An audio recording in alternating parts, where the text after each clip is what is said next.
Welcome back to the PvP Live Studios. We're here in the first match from HPL here tonight, and we've got Muzzy versus ErA, and Muzzy's out to a very quick 2-0 lead. He won game 1 with the Druid deck. He won game 2 with a kind of like interesting, handlockish deck. Now, we're gonna have to see, does ErA have the reverse sweep in him here, or is Muzzy gonna finish this out really quick? Yeah, we talked about Muzzy finding his groove in this match and kind of applying what he had learned in his previous matches going forward. And it seems to be that he's trying to focus on the mana heavier strategies, if you will. And I think that's something that he really should be looking at too. You take a look at the first games that he's played. He mixed it up a bunch. His mana utilization was very poor, I think, in his first couple of series. He's sitting at like the 74-ish, 75-ish point. If you look at kind of professionals across, a lot of the very winning professionals, overall they sit around 80%. So that's kind of where that number needs to be. And so, refining his strategies and making sure he finds the right point. And the strategies in particular that he's picking versus ErA are ones that look like they punish these control decks that ErA has been queuing up with. What does ErA got to do to turn this around? Yeah, ErA's going to have to throw him some kind of curveball here, or just find a deck that he thinks can beat other control decks. Now, ErA's got his back against the wall here, so we're going to see that if he can win game 3. Yeah, game 3, by the way, is getting underway, guys, right now. ErA versus Muzzy. Yeah, now ErA really needs to get a win here, obviously, so he doesn't lose the match, but he needs to get something on the board. And we're going to see him queue up the same deck again here in Control Warrior. Yeah, it looks like Muzzy's queued up the exact same deck as well. I mean, Azure Drake, so far, in every single match that I've seen, a telltale sign that this is a Dragon Warlock deck. And so if ErA has made any adjustments to this strategy, it's going to be really interesting to see what they are. But for now, he believes that stuff like Shield Slam, Execute, and Brawl is enough to get it done. Yeah, Muzzy with a Mortal Coil in his opening hand are probably not going to get a lot done here in this matchup. Now, we've had a little bit of, there we go, there's ErA's hand. ErA with a little bit of a better hand this game. He's got a lot of options to play in the first couple turns here. Yeah, he didn't have the most exciting hand in game 2, and Fiery War Axe I don't think is the most exciting option. The second one anyway for a hand like this, but he's got plenty of options to make sure he scales. Coin on turn 5 into one of his 6-drops, and then on turn 6 playing another 6-drop. Certainly something he's looking for here. Even Sneed's Old Shredder, that could be a potential adjustment that he's made. But we saw Faceless Manipulator, we saw Ysera. He's playing these greedier threats. He wants to go toe-to-toe in these long games. Yeah, Sneed's Old Shredder is a great minion to have in these control matchups if you're just going to be slugging it back and forth with giant minions, huge Twilight Drakes, huge Molten Giants, and things like Karen Bloodhook coming out of your own deck. Karen in here. This is really interesting to see from ErA how, very sticky minion centric that this warrior deck is. I mean, he wants to get major value out of everything that's going on here. So gonna just start leveraging his life total very early. Looks like Cruel Taskmaster is gonna be on this Armor Smith here. And I mean, I have to believe that this is going straight for the face. Yeah, no reason to just attack it into this Twilight Drake. Let your opponent be the one who's kind of pushing the action here. Because if he sees something like maybe Earthen Ring Farseer or Sludge Belcher follow up and attack into that Twilight Drake, may regret it a little bit, but starting to get the work done. So now Muzzy, he's kind of been clued into exactly what ErA's game plan is here, which is take it basically as long as possible. So he's got to deal with it. He's got to weather the early aggression and then try to move forward from here. What do you think Muzzy, what's going through Muzzy's head in a situation like this? I mean, because this is a ton of options that he's got. Yeah, he's going to be wondering if Sludge Belcher is the right and correct play here this turn, because ErA has come out very aggressive, and I believe the Sludge Belcher is the correct play here. Protect your dragon, slow down ErA's early offensive here, because ErA has come out swinging. He understood that the reason he lost the last match is he didn't do anything early in the game, and Muzzy got to really leverage that life total. And speaking about good aggressive plays, it looks like we're going to have an early Emperor Thoris on here. Yeah, this is going to allow him to get a turn 7 Sneeds potentially, so a lot of stuff going for him in that way. And then also it's going to force Muzzy to deal with this Emperor Thoris on. Nobody wants to leave this minion on board. It could just absolutely get a crushing amount of value as the game moves forward. Zombie Chow, of course, I don't think it's a draw he wanted at all, but plenty of ways to make sure that he can answer this Emperor Thoris on and then continue to move forward afterwards. Yeah, getting value off Mortal Coil here is probably the most important thing to him. He had a couple other options where he could have like Azure Drake and Soul Fired, but it's just a lot more tempting to just get the Mortal Coil out of your hand early when you can and get value off of it against a warrior deck that won't present you with many opportunities to do so. Yeah, so now two things to consider here. Does he want to be using his mana better with something like Azure Drake, or does he want a bigger threat on board, something like Twilight Drake? This is a very interesting turn and kind of going to kind of give you a glimpse into how he chooses to approach this match. There's also a very small potential that he uses Life Tap and Imp Gang Boss just to make sure that he's picking up as many options as he can. And if he goes to the Twilight Drake, got to play Zombie Chow to go with that. Again, the life total is not the big thing that he's fighting in this matchup. It's the number of minions he can kill versus the number of minions that ErA can kill. Yeah, this is a matchup all about resources, and you saw ErA try to push that envelope early with being extremely aggressive because he knows that Muzzy has more options to get more resources through the span of the game than he does. His hero power is huge in this matchup. Yeah, when you say aggressive, you mean aggressive with that life total, making sure he can leverage it to maximize the number of cards that he can actually use in this matchup. Fiery War X is not a particularly interesting one. In this matchup in particular, your opponent's threat's just so high on the health end that not enough really to get the job done. But hey, who needs that extra life? I mean, the average health out of Muzzy's minions is something like 37 in this matchup. So I mean, like, it's very hard to get a lot of value off your. Is that an official number from Jamie Grace? That is an official stat from PvP Live. but yeah, and so we already see a 5-10 in play here. I mean, come on. Yeah, once again pushing the action here too on killing the minions. That has been a very big focus for both of these players. Yeah, and I don't expect that to slow down anytime soon. I think it's a really good kill of Karen there because like it sets up a worse brawl from ErA. If you don't kill Karen there and ErA gets a brawl, there's no way he can actually lose the brawl because he's gonna be left over with a Karen no matter what. But this makes it to where it's not as good. Yeah, going for an even bigger brawl here. He wants to give Muzzy the worst chance to get a valuable minion out of this possible. So seeing what wins this is a big one. Oh, ErA wins it. Oh my gosh, that is devastating for Muzzy right now. Gets to keep his 4-2 and develop behind it. You know, this is one of those swings I think that ErA might have actually needed in this one because you're starting to see him fall very far behind in terms of number of cards. And speaking of big swings, you might see another one here this turn. We might see a Bane of Doom come out, and is he going to get another Mal'Ganis? Yeah, it could be disastrous for him. But ErA's hand very well equipped to deal with something like that. I mean, this Sneeds is going to come down, I think, pretty darn soon, probably next turn.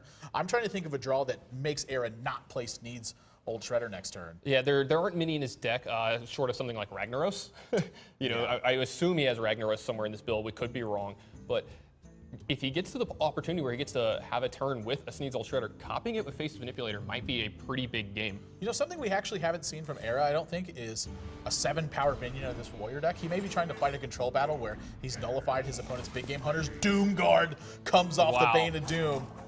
What a big pickup for Muzzy here, yeah, getting to be extremely aggressive. That is certainly a Bane of Doom as well. I mean, you're going to go ahead and favor the Armorsmith here again. Players are not, in this matchup concerned with fighting the life totals. They're concerned with fighting the card advantage battle. Yeah, you're seeing both players jockey for position, try to get an upper hand on any of them, because as you saw in the last game, when one player gets an upper hand on the other one, it snowballs very quickly. Yeah, Muzzy really looking to deal with this Sneasel Shredder. Something like Ironbeak Owl I think would be fantastic for him, but he doesn't have it quite just yet, so it looks like he's going to try to clean this up with maybe some spells here. And a couple different ways to do it. I mean, he does have the option to Dark Bomb first. I mean, maybe this is the point where he just starts pushing damage as well. He's seen a brawl from his opponent. He can start diversifying his threats on board, having different things that your opponent can't quite deal with very well. Yep, just going to go for Implosion here.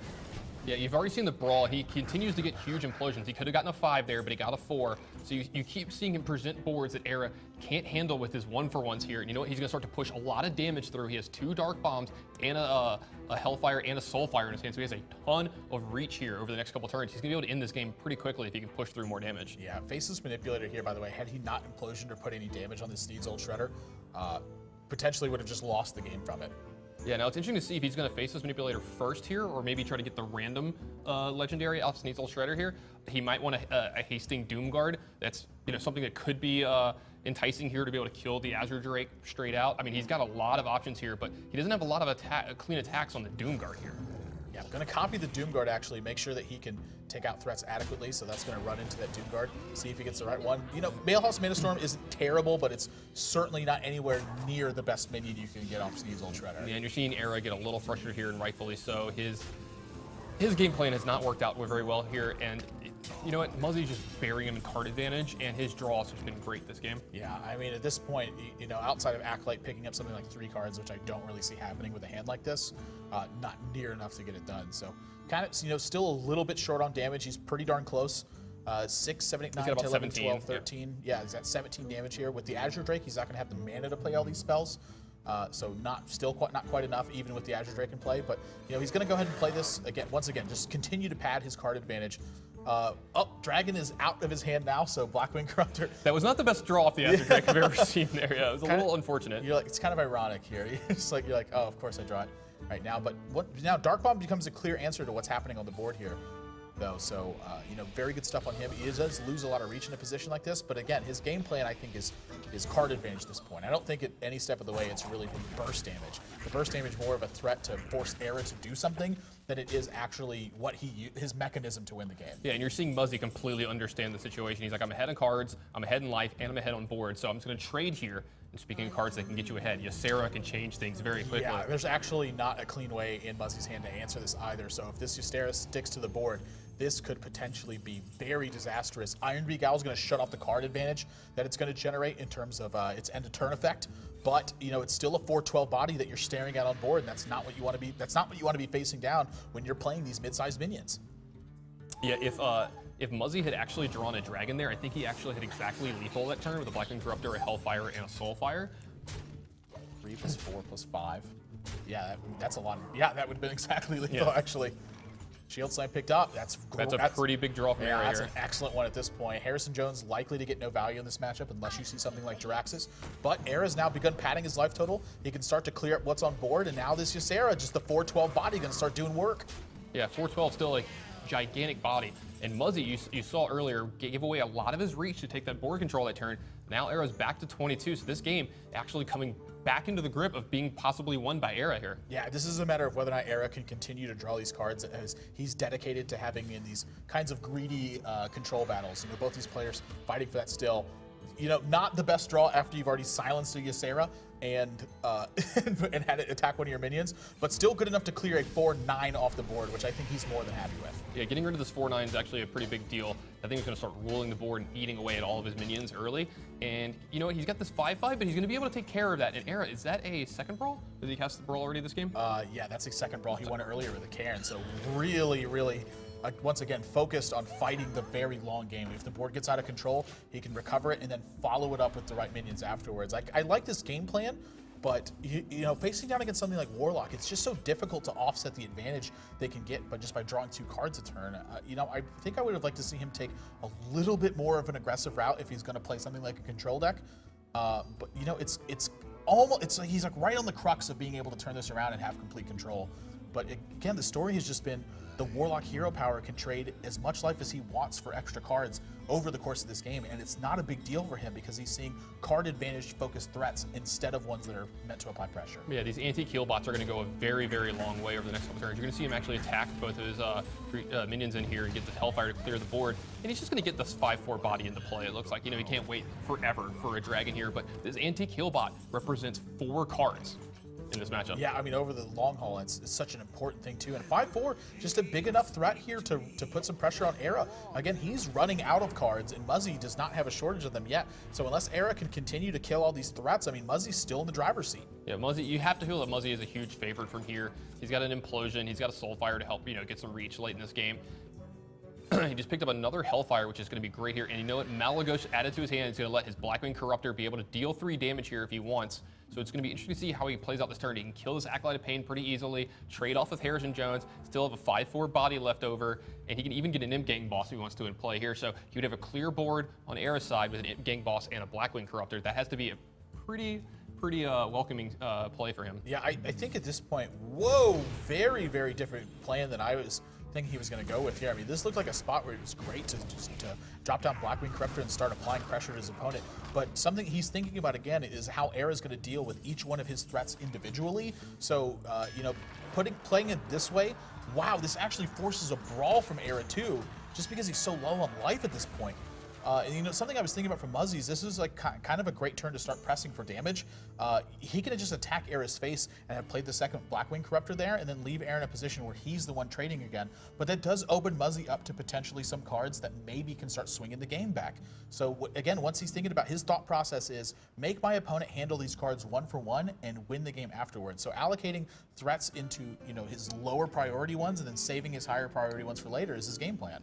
Yeah, now you're going to see ErA really think about his turn here because he has to know that he's very, very close to death. And Muzzy has a ton of cards in his hand and he hasn't seen Malagos yet, so he has to be worried about that. Yeah, this is 10 points of damage with Malagos and Soulfire alone. So, really got to be careful how he handles this going forward. I'm not sure he actually has anything that is going to check this Malagos short of something like an execute getting drawn. Yeah, you're going to see ErA just to go upstairs here with his weapon. He's going to get a little aggressive. Now, Muzzy has a lot of options here. He could get some damage in getting Boss and Blackwing Cur up there. He can start to develop his board a little bit more, present a hard hard board for Muzzy to answer here. He can also anti-healbot just to make sure no like Grom crazy things happen over the next turn. Like Gromish and something like Cool Taskmaster to be able to end this game in this position. So just gonna, once again, it has so many of these mid-sized threats that, they're not super scary, but they're getting the job done. And ErA needs to draw something really good this turn. Yeah, I mean, that's not gonna do it. I mean, that's not near enough to save him from this. Just gonna be Malagos and Soulfire is enough to clean this game up, and Muzzy's gonna take it 3 games to 0. Yeah, Muzzy's gonna lose his whole board here, but he's gonna play Malagos, Soulfire, ErA. You know what? He's gonna get a 3-0 sweep, get himself into the win column here at HPL, and you know what? You gotta feel good about that. You haven't been in the win column here yet at HPL, and you come in and sweep one right out the door. Yeah, not only that, but you're sweeping a player who's kind of been, his success has been with control in this. So kind of coming in here and making a very big statement. Muzzy's found a great groove with this Dragon Warlock deck. That is looking like a very strong choice. Yeah, we've talked about it. It's become very popular recently. We've seen it a decent bit of time here over HPL over the last week. That deck's becoming really popular, and I'm gonna try it out myself tonight when I get home. Something that I want to look at that deck is how very efficient it remains as the course of the game goes out. Almost every single one of the cards in its deck is focused on into your overall game plan, which is killing a lot of minions. Make sure you're using all your mana throughout the course of the game, and then when you couple that with the Warlock hero power, it's really got everything it needs to make sure it's got enough gas to continue to finish these games. And then it's also got the burst damage at the end of the game with something like Malagos and Soulfire to follow it up. I mean, Emperor Thaurissan gives that deck a ton of power as it rolls into the late game, plus just the threat of something like Malagos and Mortal Coil, like a 5/5, is an excellent play in a situation like that. This deck looks fantastic in the control matches. Yeah, we saw that in game 2. We saw Emperor Thaurissan come down early, turn all of his cards in cheaper, and you saw him play a Malagos, a Soulfire, and a Hellfire all in one turn to kill ErA from a very high life total, and it was a ton of burst damage at the end. It's so hard to win if you've let Emperor Thaurissan go off a few times, and we saw that in the control matchup. ErA couldn't control the board and keep up in card total, which was the real fight of that matchup. Yeah, it's also hard to win the game if your opponent is able to draw as many cards as they want, kill every single one of your minions, and use all of their mana every turn, which, we saw Muzzy doing that in the past with aggressive strategies. He was able to keep his mana very high, even scaling throughout the later turns of the game, and at the same time, he was keeping all minions in check and able to get pressure out at the same time, and that's what this Dragon Warlock did. I mean, those kinds of sequences will dominate games, and there's really no way around it. The numbers are not going to lie in a situation like that. So guys, that's going to do it for our first match. Muzzy takes it 3-0, and when we come back, we're going to have an interview with him, get some insight into his strategy, how he tackled this match, and ask him a little bit about that Warlock deck, maybe where he concluded that build, and how much he thinks it's going to affect things going forward. So guys, when we come back, that interview with Muzzy. You're watching Hearthstone on PvP Live.